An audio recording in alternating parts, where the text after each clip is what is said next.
എന്നത്തെയും പോലെ അലർച്ചയൊന്നും കേൾക്കാനില്ലല്ലോ. എന്തു പറ്റി? ഇനി അവൾക്ക് പല്ലുവേദന വല്ലതാണോ? ഓ, അതിനുള്ള ഭാഗ്യം എനിക്ക് ഉണ്ടാവാൻ വഴിയില്ല.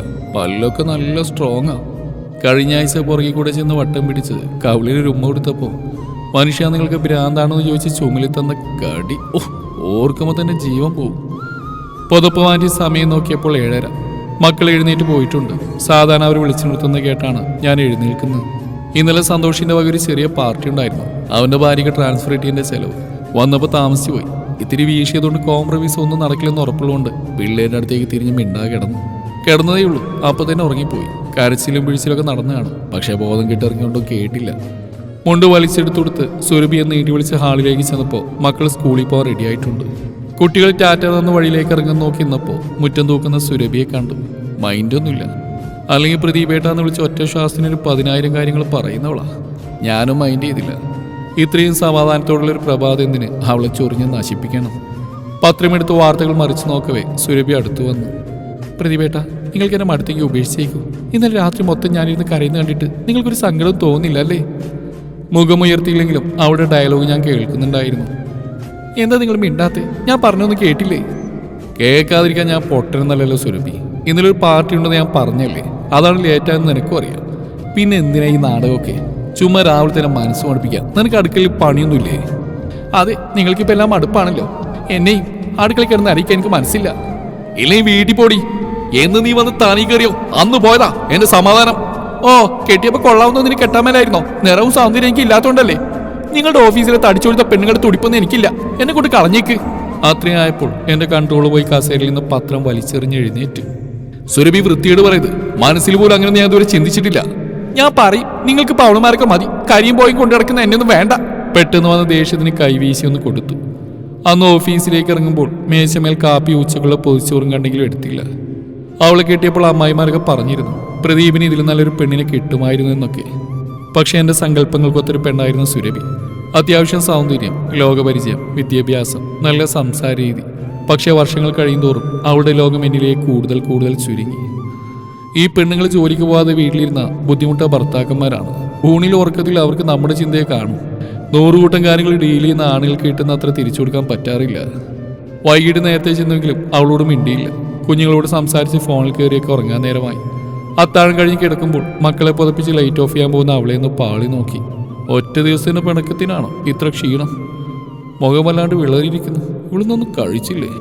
ചോദിക്കണമെന്ന് ചേർത്ത് പിടിച്ച് അടിച്ച കവിള് തലോടൊന്നൊക്കെ ഉണ്ട്. പക്ഷേ തോൽക്കാൻ വയ്യ. എന്തെങ്കിലും ചോദിച്ചാൽ പിന്നെ തലി കയറും. പിന്നെ 2 എണ്ണം കൂടെ കൊടുത്തു പോകും. അല്ലെങ്കിലും മറ്റു പെണ്ണുങ്ങൾ ചേർത്ത് പറയുന്ന പതിവ് ഇത്തവണത്തോടെ നിർത്തിക്കണം. അതിന് 2 ദിവസം ജാടിട്ട് നിൽക്കാം. അടി കിട്ടിയതുകൊണ്ടാവും അവളും കലിപ്പില്ല. രാത്രി ഉറക്കം ശരിയാവുന്നില്ല. അവള് ചേർത്ത് പിടിച്ച് കിടക്കുമ്പോൾ കിട്ടുന്ന സുഖം പിണങ്ങി കിടക്കുമ്പോൾ ഉറക്കം കെടുത്തുന്നുണ്ട്. അവൾ ഉറങ്ങിയില്ലെന്ന് തോന്നുന്നു. ഞരക്കൊക്കെ കേൾക്കാം, ഇടയ്ക്ക് തേങ്ങരും. ഇനി ഇതെന്തെങ്കിലും അസുഖമാണോ? ആണെങ്കിൽ പറയണ്ടേ, അല്ലാതെ അങ്ങോട്ട് ചെന്നിപ്പോൾ ചോദിക്കുന്നില്ല. എപ്പോഴോ മയങ്ങി എഴുന്നേറ്റപ്പോൾ സമയം ഒരുപാടായി. ഓഫീസിൽ ചെല്ലുമ്പോൾ താമസിക്കും ഉറപ്പ്. പെട്ടെന്ന് റെഡിയായി ഇറങ്ങുമ്പോൾ വാതിൽക്കൽ അവൾ മുഖമൊക്കെ കൂടുതൽ വിളറി, കണ്ണൊക്കെ കുഴിഞ്ഞൊരു പേക്കോലം പോലെ. എനിക്ക് കുറച്ച് പൈസ വേണം, ഹോസ്പിറ്റലിൽ പോകണം, സുഖമില്ല. അവൾ മുഖത്ത് നോക്കാൻ പറഞ്ഞു. സമയം ഒരുപാട് പോയതിനാൽ ഞാൻ കൂടുതൽ ചോദിക്കാതെ ദേഷ്യത്തിൽ പറഞ്ഞു, എവിടെ പോകണമെങ്കിൽ നാളെ പോവാം. ഇപ്പം എൻ്റെ കയ്യിൽ പൈസയില്ല, ATM നിന്ന് എടുക്കണം. വണ്ടി സ്റ്റാർട്ടാകുമ്പോൾ പുറകിൽ നിന്ന് കേട്ടു. അല്ലെങ്കിലും എനിക്കറിയായിരുന്നു ഇങ്ങനെയൊക്കെ പറയുന്നു. എനിക്ക് എന്ത് വന്നാലും പ്രദീപേട്ടൻ എന്താ, വേറെ ആൾ കിട്ടുമല്ലോ, ഞാൻ മരിച്ചു പോട്ടെ. ദേഷ്യം കാടിച്ചമർത്തി രൂക്ഷമായി നോക്കി വണ്ടി എടുക്കുമ്പോൾ തല പുകയുകയായിരുന്നു. ലഞ്ച് ബ്രേക്ക് ടൈമിൽ അവളുടെ കോള് എടുക്കാൻ തോന്നിയില്ല. അത്ര കടുപ്പമായിരുന്നല്ലോ രാവിലത്തെ പ്രകടനം. വീണ്ടും വീണ്ടും ഫോൺ അടിച്ചപ്പോൾ സ്വിച്ച് ഓഫ് ആക്കി. KSF വരെ പോയേണ്ടതോടെ നേരത്തെ ഓഫീസിൽ നിന്നിറങ്ങി.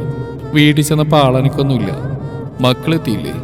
ബെല്ലടിച്ചപ്പോൾ ഡോർ തുറന്ന് ഇറങ്ങി വന്ന് അടുത്ത വീടുകളിൽ 2 ചേച്ചിമാരാണ്. എന്തൊരു പരവേശം! എന്തു പറ്റി സുരഭിക്ക്?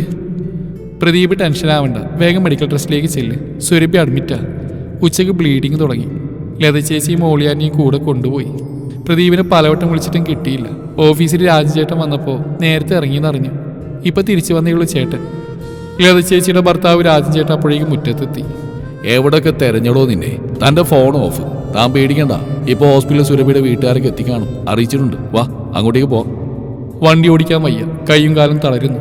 രാജൻ ചേട്ടൻ്റെ കൂടെ കാറിലിരിക്കുമ്പോൾ അവളുടെ മുഖവും ആ മുഖത്തെ ക്ഷീണവും കണ്ണു നിറയിച്ചു. വയറ്റിലൊരു മുഴ, അതാണ് ബ്ലീഡിംഗ് ആയത്. അത് പെട്ടെന്ന് തന്നെ റിമൂവ് ചെയ്യണമായിരുന്നു. ആ നിമിഷങ്ങളിലൊക്കെയും കുറ്റബോധത്തോടെ മനസ്സ് നീറി. അവളുടെ വീട്ടുകാരുടെ ചോദ്യങ്ങൾക്കൊക്കെയും എന്തൊക്കെയോ മറുപടി നൽകി.